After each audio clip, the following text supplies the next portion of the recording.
Good evening viewers, year ending ফ্ল্যাশলাইটে সবাইকে welcome করছি আমি ইন্দ্রাণী। দর্শক, নতুন বছরের জন্য শুভকামনা সবাইকে।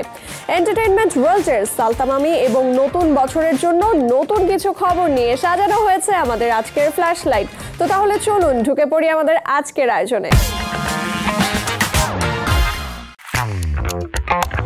এর আগে নুসরাত ফারিয়া, পরিমণি, অপু বিশ্বাস, মাহিয়া মাহি, শবনম বুবলির মতো তারকাদেরকেও দেখা গেছে জুয়ার অ্যাপের প্রচারণায়। এবার সেই তালিকায় দেখা গেছে মডেল ও অভিনয় শিল্পী জান্নাতুল পিয়ার নাম। শুরু হওয়া এবারের বিপিএল ঘিরে একটি জুয়ার অ্যাপের পৃষ্ঠপোষকতায় তৈরি অনুষ্ঠানে কথা বলতে দেখা গেল এই মডেল ও অভিনয় শিল্পী তারকাকে। বিপিএল উপলক্ষে পিয়া জান্নাতুল একটি ক্রিকেট বিষয়ক অনুষ্ঠানের উপস্থাপনা করছেন।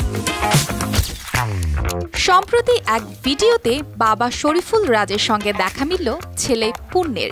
গাড়ির স্টিয়ারিংয়ে বসে খুনসুটিতে মেতে উঠতে দেখা যায় বাবা সন্তানকে। সেই মুহূর্তের ভিডিও ফেসবুকে প্রকাশ করেছেন শরীফুল রাজ।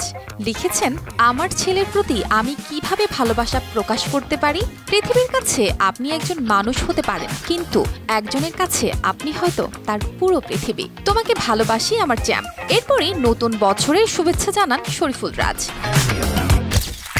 ব্রিটিশ অনলাইন পত্রিকা দ্য ইন্ডিপেন্ডেন্ট একবিংশ শতাব্দীর সেরা অভিনেতাদের একটি তালিকা প্রকাশ করেছে। সেখানে স্থান পেয়েছে বিশ্বের ৬০ জন অভিনেতা। তালিকায় উঠে এসেছে মাত্র একজন ভারতীয় অভিনেতার নাম, আর তিনি হলেন অকাল প্রয়াত ইরফান খান।